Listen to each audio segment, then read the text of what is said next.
تو یہ سن کر سلطان صلاح الدین ایوبی مسکرانے لگے اور کہا، اے حکیم، تم نہیں جانتے یہ سپاہی میرے لیے اتنا خاص کیوں ہے؟ تو شاہی حکیم نے کہا، حضور، آج تک سب درباریوں اور آپ کے لشکر میں موجود سپاہیوں کے دلوں میں یہی سوال گونج رہا ہے کہ آخر وہ سپاہی آپ کے لیے اتنا خاص کیوں ہے؟ سلطان صلاح الدین ایوبی رحمۃ اللہ علیہ نے کہا، آج میں آپ کو اس کے بارے میں بتاتا ہوں۔ سلطان صلاح الدین ایوبی رحمۃ اللہ علیہ نے کہا، ایک دفعہ میں اپنے سپاہیوں کے ساتھ ایک قلعے کا محاصرہ کرنے کے لیے جا رہا تھا، لیکن بدقسمتی سے اس قلعے کے حاکم کو ہمارے آنے کی خبر پہلے ہی مل چکی تھی، کیونکہ اس کا ایک جاسوس ہمارے درمیان موجود تھا۔ جیسے ہی ہم اس قلعے کے قریب گئے تو اس کے سپاہیوں نے ہم پر دعویٰ بول دیا، اور ان کا حملہ اچانک اتنا زیادہ تھا کہ کسی کو سمجھ نہیں آ رہی تھی کہ آخر یہ تیر کہاں سے آ رہے ہیں۔ سارے سپاہی اپنی جان بچانے کے لیے جنگل کے اندر بھاگ گئے، اور کوئی کہاں چھپ گیا تو کوئی کہاں چھپ گیا۔ میں نے اس وقت فیصلہ کیا کہ میں کبھی پیٹ کر کے بھاگ نہیں سکتا، لہٰذا میں نے سپاہیوں کو حکم دیا کہ ہمیں یہاں سے بھاگنا نہیں چاہیے، ہمیں اپنی جان ہی کیوں نہ دینی پڑے۔ سپاہی میرے حکم پر رک تو گئے، لیکن پھر مجھے خیال آیا کہ ہم تھوڑی تعداد میں ہیں اور دشمن کے سپاہی بہت زیادہ تعداد میں ہیں۔ بے شک ہم دشمن کی کئی سپاہیوں کو مار تو دیں گے، لیکن ہم فتح کبھی بھی حاصل نہیں کر سکیں گے، کیونکہ یہ فتح کا صحیح وقت نہیں تھا۔ اور میں نے دل میں سوچا کہ اگر میں اپنی ضد پر اڑا رہا تو میں سارے سپاہیوں کی جان کھو دوں گا، لہٰذا میں نے ان کو حکم دیا کہ سارے سپاہی اپنی اپنی جان بچانے کی خاطر پورے جنگل کے اندر پھیل جاؤ، تاکہ دشمن کے سپاہیوں کو تمہیں تلاش کرنے میں مشکل آ جائے، اور وہ یہ سمجھے کہ شاید ہم کہیں غائب ہو گئے ہیں اور وہ واپس چلے جائیں گے، اور جب دیکھیں گے کہ دشمن کے سپاہی پیچھے چلے گئے تو فلاں غار کے اندر سارے سپاہی اکٹھا ہونا شروع ہو جائیں گے، اور پھر ہم فلاں غار سے اپنے محل کی طرف واپس لوٹیں گے۔ اور یہ حکم دیتے ہی سارے سپاہی اپنا اپنا راستے لیے اس جنگل کے اندر چلے گئے۔ میں اکیلے تھا، میرے نیام کے اندر تلوار تھی اور ہاتھ میں نے خنجر نکالا ہوا تھا، کیونکہ میں جانتا تھا کہ وہ جنگل بہت گھنا ہے، اس کے اندر کوئی بھی وحشی جانور مجھ پر حملہ کر سکتا ہے۔ میں تیزی کے ساتھ جنگل کے اندر جا رہا تھا کہ اچانک ایک تیر کمان سے نکلا، اور وہ تیر میرے سینے میں لگنے ہی والا تھا کہ اچانک سے ایک نوجوان میرے آگے آیا اور وہ تیر اس کی پیٹھ کے اندر لگ گیا، اور وہ تیر اس کی ریڑھ کی ہڈی میں جا لگا۔ وہ نوجوان الٹا زمین پر گر گیا۔ میں بڑا حیران ہو گیا، کیونکہ وہ میرا سپاہی نہیں تھا، اس کا لباس ایک عام سے نوجوان کا تھا۔ میں نے جب اس کو سیدھا کیا تو میں نے دیکھا کہ وہ تو اسی جنگل کا رہنے والا ہی لگ رہا تھا۔ میں بڑا حیران تھا کہ ایک جنگلی نوجوان مجھے کیسے جانتا تھا، اور آخر اس نے میری جان کیوں بچائی، حتیٰ کہ اس کی اپنی جان بھی جا سکتی ہے۔ میں نے اس نوجوان کے جسم سے آدھا تیر توڑا، اس کو الٹا اٹھایا اور اسی غار کے اندر لے گیا جہاں میں نے سپاہیوں کو کہا تھا کہ تم وہاں سب اکٹھے ہو جانا۔ میرے پہنچنے سے پہلے باقی سپاہی بھی وہاں پہنچ چکے تھے۔ میں نے خنجر گرم کیا اور اس نوجوان کے پیٹ سے تیر نکالا، لیکن میں جانتا ہوں کہ اس وقت ایک عام سے نوجوان کے پیٹ کے پیچھے تیر لگنے کی وجہ سے کتنی درد ہوئی، کتنی تکلیف ہوئی، یہ صرف میں ہی جانتا تھا۔ اس کو چلاتا، اس کو درد میں تڑپتا ہوا دیکھ کر میرے بھی آنسو نکل آئے تھے، اور میں خود سے وعدہ کر رہا تھا کہ میں اس کی ایک ایک لمحے کی تکلیف کا قرضہ ضرور ادا کروں گا۔ لیکن جب وہ نوجوان ہوش میں آیا اور میں نے اس سے وجہ پوچھی کہ آخر تم کون ہو اور آخر تم نے میری جان کیوں بچائی، تو جب اس نے جواب دیا تو اس نے میرے پیروں تلے زمین کھینچ لی۔ اس نے کہا، اے بہادر انسان، میں نہیں جانتا تم کون ہو، میں تو اس جنگل میں رہتا ہوں اور میں نے کبھی تمہیں نہیں دیکھا، لیکن آج پہلی مرتبہ جب میں نے تمہیں دیکھا تو مجھے ایسے لگا کہ تمہارے بعد کوئی بھی اتنا بہادر انسان نہیں آئے گا جو مسلمانوں کے حقوق کی حفاظت کر سکے۔ میں نے تمہارے چہرے سے ہی دیکھ لیا کہ تم بہت بڑی فتوحات کرو گے۔ میں نے تیرے چہرے سے ہی دیکھ لیا کہ ایک دن تیرے ہاتھ میں بیت المقدس کی فتح اور بیت المقدس مسلمانوں کی ملکیت ہو جائے گی۔ یہ سن کر میں اور سارے سپاہی حیران ہو گئے کہ ایک جنگلی نوجوان کو کیسے پتا کہ سلطان صلاح الدین ایوبی اتنا بہادر ہے، اتنی بڑی فتوحات حاصل کرے گا۔ تو سلطان صلاح الدین ایوبی رحمۃ اللہ علیہ نے کہا کہ آخر تمہیں کیسے پتہ چلا؟ تو اس نے کہا کہ اگر دیکھنے کے لیے آنکھیں موجود ہوں تو حضور پاک صلی اللہ علیہ وآلہ وسلم کے چہرے پر ہی سب کچھ واضح نظر آتا تھا۔ پھر میں نے اسے کہا کہ تم جانتے ہو میں کون ہوں؟ اس نے کہا میں نہیں جانتا۔ تو میں نے جب بتایا کہ میں اس سلطنت کا سلطان ہوں تو اس کے ہوش اڑ گئے۔ وہ نہیں جانتا تھا کہ اس نے کتنا بڑا احسان اتنے عظیم سلطان پر کر دیا۔ اے حکیم، میں اس نوجوان کو 40 دن اس ریڑھ کی ہڈی میں تیر لگنے کی وجہ سے تکلیف میں تڑپتا ہوا دیکھتا رہا، لیکن اس نوجوان کو جتنی بھی تکلیف ہوتی، لیکن جب میں اس کے سامنے جاتا تو وہ اپنے چہرے پر ذرا بھی درد تکلیف کو محسوس نہیں ہونے دیتا تھا، تاکہ میں خود کو قصوروار نہ سمجھوں۔ اس لیے وہ اپنی اس تکلیف کو میرے سامنے چھپا دیتا تھا، لیکن میں جانتا تھا کہ وہ کتنی زیادہ تکلیف میں ہے، حتیٰ کہ اس کی تکلیف کی وجہ وہ کئی ماہ چل بھی نہیں سکا اور وہ بستر پر پڑا رہا۔ لیکن اللہ نے اسے شفا دی، اور جب وہ صحت یاب ہوا تو میں نے اس سے کہا تم بتاؤ آخر میں تمہاری کیسے مدد کروں؟ تو اس نے کہا حضور آپ میری مدد نہ کریں، بلکہ آپ مجھے اپنی خدمت کا موقع دیں اور اپنے ساتھ لڑتے ہوئے شہید ہونے کی اجازت دیں۔ جب یہ بات میں نے سنی تو میں بڑا حیران رہ گیا کہ ایک جنگل کے اندر رہنے والے نوجوان کے اندر شہادت کا جذبہ اتنا ہو سکتا ہے، مجھے یقین نہیں آ رہا تھا۔ اور اے حکیم صاحب، یہی وجہ ہے کہ وہ نوجوان سپاہی میری بہت زیادہ قریب ہے۔ میں اسے دل سے ہی اپنا چھوٹا بھائی سمجھتا ہوں اور اس کے لیے میں جان دینے کو بھی تیار ہو جاتا ہوں۔ یہ سن کر وہ شاہی حکیم بھی بڑا حیران ہوا کہ میں نے ایک عام سے سپاہی کو اتنے خوش نصیب کبھی نہیں دیکھا کہ جس کو تکلیف میں دیکھ کر وقت کا سلطان بھی تکلیف میں ہے۔ اب شاہی حکیم کا بھیجا ہوا پیغام اس کے دوستوں حکیموں تک پہنچا تو سلطان صلاح الدین ایوبی کی شاہی حکیم کو پیغام سنتے ہی وہ حکیم فوراً سلطان کے محل کے اندر داخل ہو گئے۔ سلطان صلاح الدین ایوبی رحمۃ اللہ علیہ نے انہیں حکم دیا کہ تمہیں جو بھی انعام چاہیے ہوگا تمہیں مل جائے گا، لیکن میرے اس بہادر نوجوان کو صحتیاب کرو۔ انہوں نے اس نوجوان کا معائنہ کرنا شروع کر دیا۔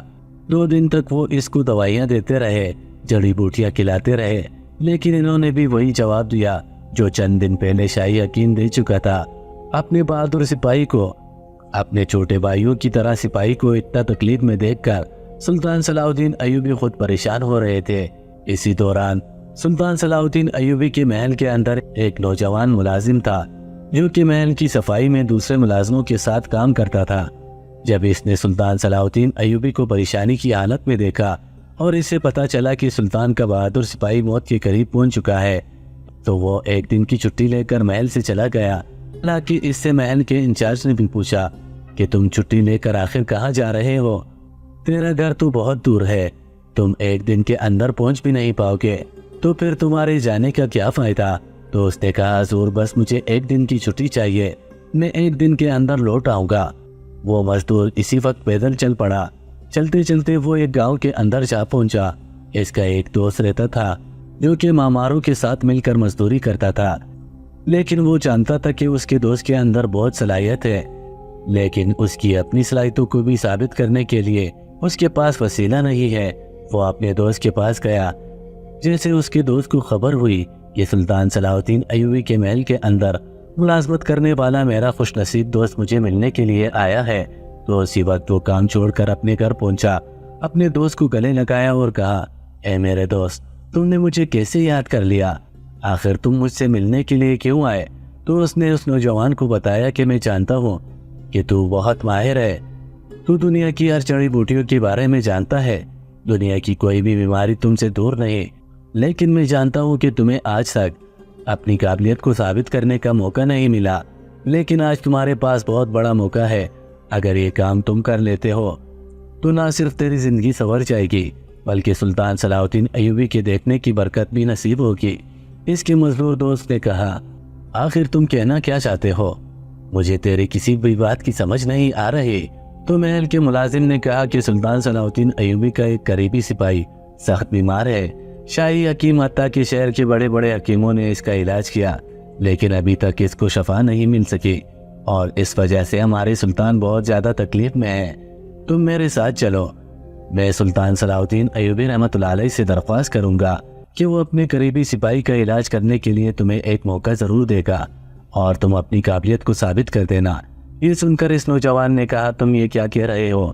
ایک عام سے مزدور کو سلطان اپنے سب سے قریبی سپاہی کا علاج کرنے کی اجازت کیسے دے گا؟ میرے پاس تو حکیم کی کوئی بھی سنت نہیں۔ تو ملازم نے کہا تمہیں کسی سنت کی ضرورت نہیں، تم بس میرے ساتھ چلو۔ اپنی دوست کی بات مان کر وہ مزدور اور سلطان صلاح الدین ایوبی کے شاہی محل کا مزدور بھی دونوں چل پڑے۔ جب وہ دونوں محل کے اندر لوٹے تو وہ سیدھا سلطان صلاح الدین ایوبی کے پاس گیا اور کہا، حضور میرے اتنی اوقات نہیں کہ میں آپ سے بات کر سکوں، لیکن حضور میں جانتا ہوں کہ آپ کا سپاہی سخت بیمار ہے اور ابھی تک اس کو شفا نہیں مل رہی۔ حضور میرا ایک دوست ہے جو دنیا کی ہر جڑی بوٹی کے بارے میں جانتا ہے، دنیا کی کوئی بھی مرض اس سے دور نہیں، اگر آپ اس کو موقع دیں تو وہ ضرور ایک بار کوشش کرنا چاہتا ہے۔ سلطان صلاح الدین ایوبی رحمۃ اللہ علیہ نے کہا، ٹھیک ہے، تم اپنے دوست کو بلاؤ۔ وہ گیا اور اپنے دوست کو بلا کر آیا۔ سلطان صلاح الدین ایوبی اس نوجوان کو لے کر سیدھا شفا خانے کے اندر پہنچا۔ اب بڑے بڑے حکیم اس کو دیکھ رہے تھے۔ اس نوجوان نے اس سپاہی کا معائنہ شروع کر دیا۔ تھوڑی دیر گزری تو اس نوجوان نے کہا، سلطان معظم، اس نوجوان کا علاج ہو سکتا ہے، لیکن مجھے اس کے لیے 3 جنگلی بھیڑیں چاہیے ہوں گی۔ یہ سن کر شاہی حکیم نے کہا، اے نوجوان، کیا تم ہمیں بیوقوف سمجھتے ہو؟ جس نوجوان کا علاج بڑے بڑے حکیم نہیں کر سکے، جس بیماری کو ختم کرنے کے لیے ہر قسم کی جڑی بوٹیاں تیار کی گئی اور اس کو کھلائی گئی، ان جڑی بوٹیوں سے اس کو شفا نہیں ملی، اور تم کہہ رہے ہو کہ 3 جنگلی بھیڑوں سے اس کا علاج ہوگا؟ یہ تم کیا کہہ رہے ہو؟ تو سلطان صلاح الدین ایوبی رحمۃ اللہ علیہ نے شاہی حکیم کی طرف دیکھا اور کہا، تم خاموش ہو جاؤ، اس نوجوان کو کہنے دو جو یہ کہنا چاہتا ہے۔ سلطان صلاح الدین ایوبی نے حکم دیا کہ ابھی اور اسی وقت 3 جنگلی بھیڑیں پکڑ کر لاؤ، لیکن سلطان صلاح الدین ایوبی خود بھی حیران تھے کہ اتنی بڑی بیماری کا علاج 3 بھیڑوں کے اندر کیسے چھپا ہوا ہے۔ چند ہی گھنٹوں کے اندر سپاہی پکڑ کر لائے۔ اس نے حکم دیا کہ ایک بھیڑ کو ذبح کرو اور اس کا گوشت بھون کر اس کو کھلا دو۔ اسی وقت بھیڑ ذبح کی گئی، اس کا گوشت بھونا گیا اور اس سپاہی کو کھلا دیا گیا جو موت کے قریب جا چکا تھا۔ جیسے ہی اس کو گوشت کھلایا گیا، سارے حکیم دیکھ رہے تھے کہ جیسے ہی گوشت اس کے پیٹ کے اندر جائے گا اسی وقت باہر نکل آئے گا، تو پھر یہ اس کا علاج کیسے کرے گا؟ لیکن جیسے اس نوجوان نے گوشت کھایا تو اس کو کچھ نہ ہوا۔ سلطان صلاح الدین ایوبی اور شاہی حکیم بھی حیران تھے کہ اب دوسرا دن گزرا۔ اس نوجوان نے حکم دیا کہ ایک بھیڑ ذبح کرو اور اس سپاہی کو کھلا دو۔ سپاہی نے بھیڑ کو ذبح کیا، بھون کر کھلا دیا گیا۔ اب تیسرا دن بھی ایسا ہوا۔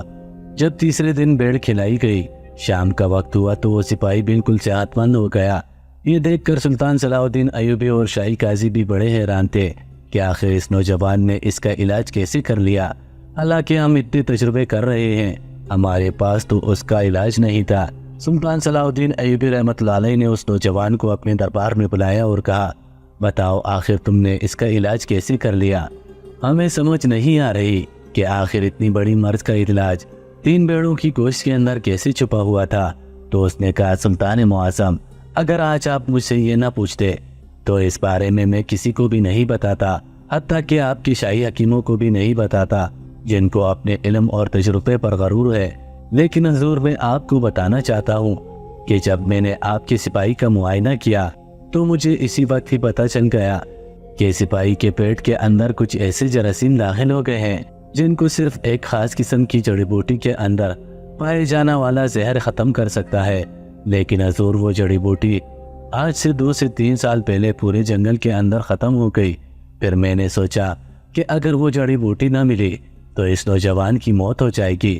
پھر میرے دماغ میں خیال آیا کہ اس جنگل کے اندر موجود جو بھی جانور رہتا ہے وہ ضرور اس جڑی بوٹی کو کھاتا ہے، کیونکہ حضور اس جڑی بوٹی کے اندر بہت لذت ہوتی ہے اور وہ جانور کے لیے بہت زیادہ ضروری ہوتی ہے۔ میں جانتا تھا کہ اس جنگل کے اندر جنگلی بھیڑیں بھی موجود ہیں، اور میں یہ بات بھی جانتا تھا کہ اگر اس بھیڑ نے وہ جڑی بوٹی کھائی ہوگی تو اس جڑی بوٹی کا اثر اس بھیڑ کی گوشت میں ضرور ہوگا۔ اسی لیے جب بھیڑ کا گوشت اس نوجوان کے پیٹ کے اندر گیا تو اس گوشت کے اندر اس جڑی بوٹی کے زہر نے اثر دکھانا شروع کر دیا اور آہستہ آہستہ اس کی طبیعت سنبھلنے لگی۔ اور جب 3 دن تک اس نے مسلسل گوشت کھایا تو اس جڑی بوٹی نے اپنا پورا اثر دکھا دیا اور اس کے پیٹ میں موجود سب بیماریاں ختم ہو گئی، اور اسی وجہ سے یہ نوجوان صحتیاب ہو گیا۔ یہ دیکھ کر سلطان صلاح الدین ایوبی بہت حیران ہو گئے کہ ایک نوجوان جو کہ مزدوری کرتا ہے، اتنا عقل مند اور تجربہ کار ہے، لیکن اس کے پاس روزگار نہیں ہے، اسی لیے وہ چند سکوں کی خاطر مزدوری کر رہا ہے۔ سلطان صلاح الدین ایوبی نے حکم دیا کہ اس نوجوان کو شاہی حکیموں کے ساتھ شاگردی کے طور پر رکھا جائے، اور جب کبھی شاہی حکیم محل کے اندر موجود نہیں ہوں گے تو یہ نوجوان ہی ہمارے زخمی سپاہیوں اور بیمار سپاہیوں کا علاج کرے گا۔